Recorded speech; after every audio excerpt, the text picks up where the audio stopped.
प्यारे बच्चों, क्लास 6 की साइंस की क्लास में आप सभी का एक बार फिर से स्वागत है बच्चों। और हम पढ़ रहे थे चैप्टर नंबर 9 भोजन एवं स्वास्थ्य। बच्चों, इस चैप्टर को हम लोगों ने पूरा पढ़ लिया है, समझ लिया है। इसके साथ ही अभ्यास प्रश्नों को भी करना हम लोगों ने स्टार्ट कर दिया था।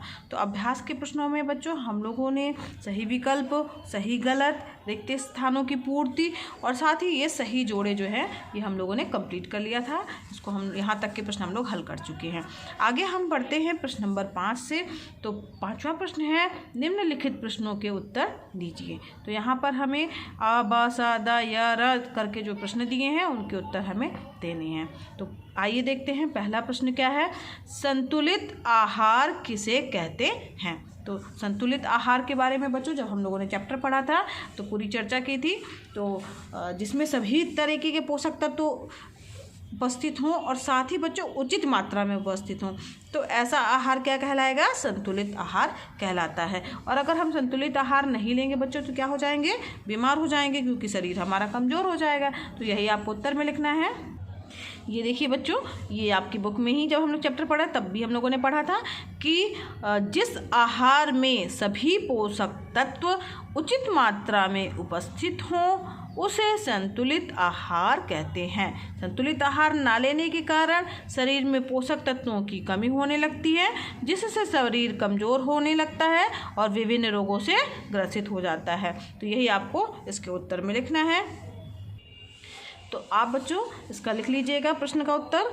जिस आहार में सभी पोषक तत्व उचित मात्रा में उपस्थित हों उसे संतुलित आहार कहते हैं। ठीक है, समझ में भी आ रहा होगा आपको कि जिसमें संतुलित नाम ही है, बैलेंस्ड होना चाहिए आपकी डाइट। तो सभी पोषक तत्व होने चाहिए और सही मात्रा में होने चाहिए। ठीक है, संतुलित आहार ना लेने के कारण शरीर में पोषक तत्वों की कमी होने लगती है ना। जब हम नहीं लेंगे तो शरीर में निश्चित रूप से पोषक तत्वों की कमी होने लगेगी। तो क्या होगा बच्चों? हमारा शरीर क्या हो जाएगा? कमज़ोर हो जाएगा। जिससे शरीर कमज़ोर होने लगता है वह विभिन्न रोगों से ग्रसित हो जाता है। ठीक है, यहाँ तक आपको इसका उत्तर लिखना है। आगे बढ़ते हैं दूसरे प्रश्न की ओर। इसके दूसरा बच्चों बा वाला प्रश्न है, पोषक तत्व का क्या अभिप्राय है? तो ये भी बच्चों जब हम चैप्टर पढ़ रहे थे तब उसके बारे में हम लोगों ने पोषक तत्वों के बारे में पढ़ा था। तो बच्चों यहाँ पर देखिए, इन सभी खाद्य पदार्थों में कई प्रकार के तत्व पाए जाते हैं जो हमारे शरीर को स्वस्थ एवं निरोग रखते हैं।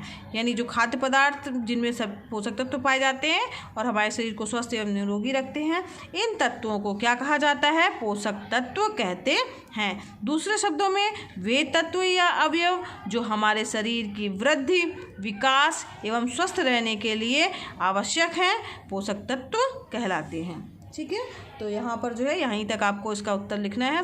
समझ लिया होगा आपने बच्चों, ये आपको फेयर कॉपी में लिखना है।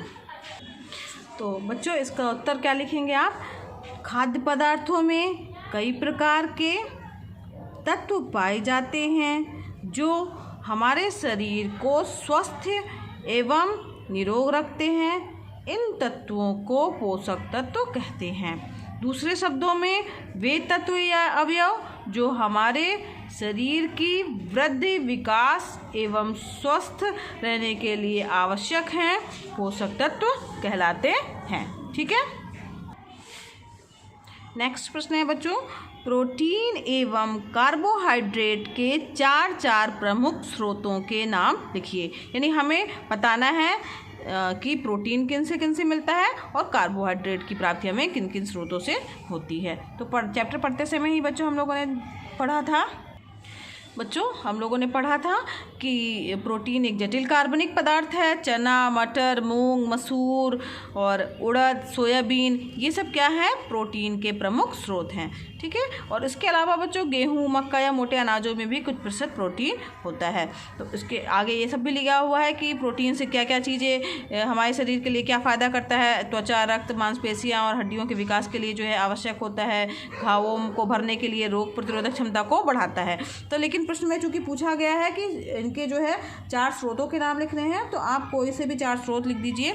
तो आप लिख दीजिएगा बच्चों, क्योंकि ज़्यादातर मम्मियाँ बोलती है ना खाना खिलाते समय कि दाल खाओ, दाल में प्रोटीन होता है, तो आप दाल तो पहले नंबर पर लिख ही दीजिएगा। दाल, सोयाबीन लिख सकते हैं आप, ठीक है।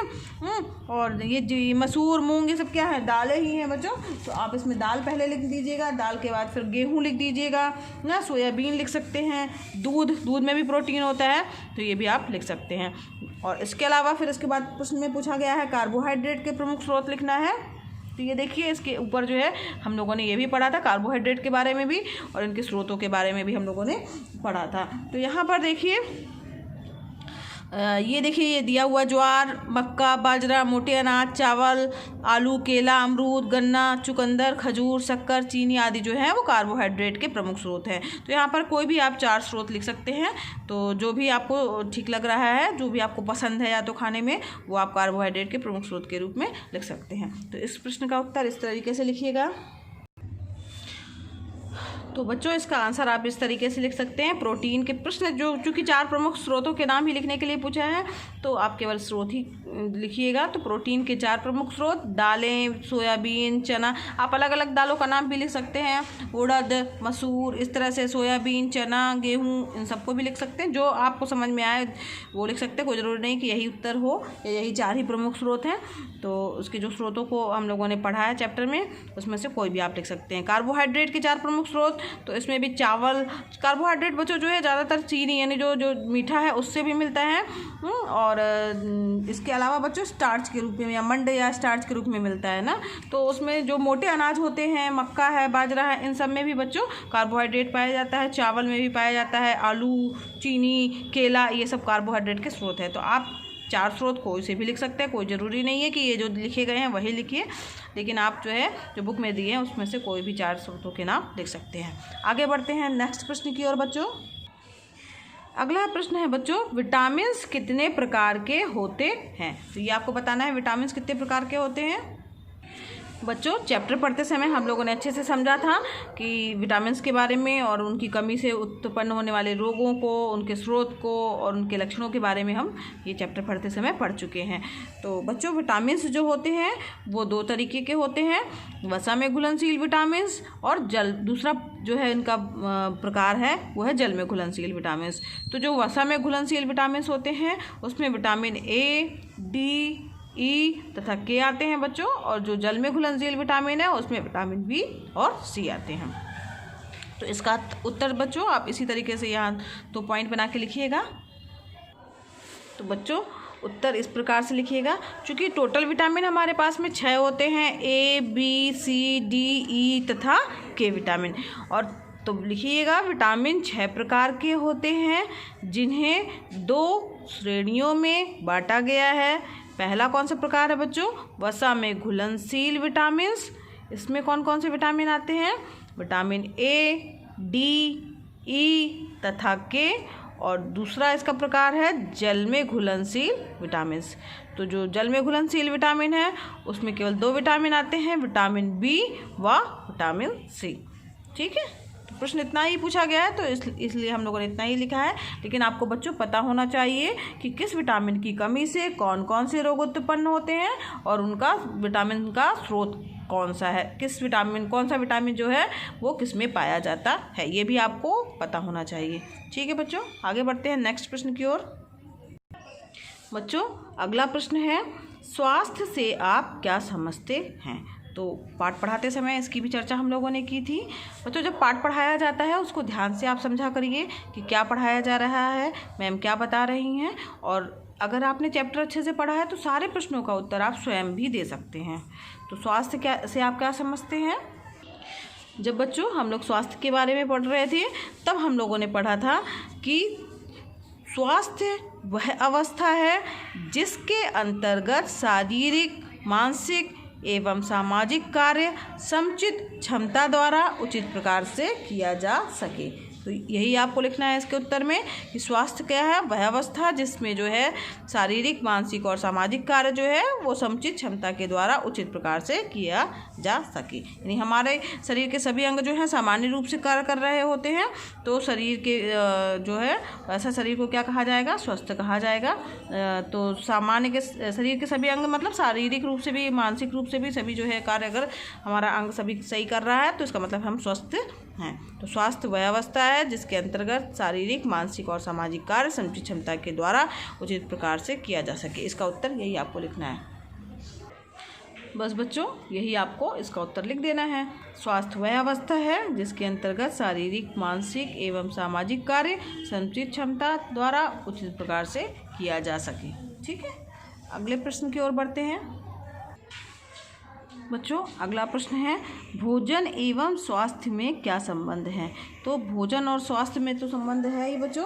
अगर हम अच्छा भोजन करेंगे, पौष्टिक भोजन करेंगे तो हमारा शरीर क्या रहेगा, निरोगी रहेगा और प्रतिरोधक क्षमता जो हमारे शरीर की वो अच्छी रहेगी, जिससे हमारे शरीर का क्या होगा, विकास होगा, संपूर्ण विकास होगा।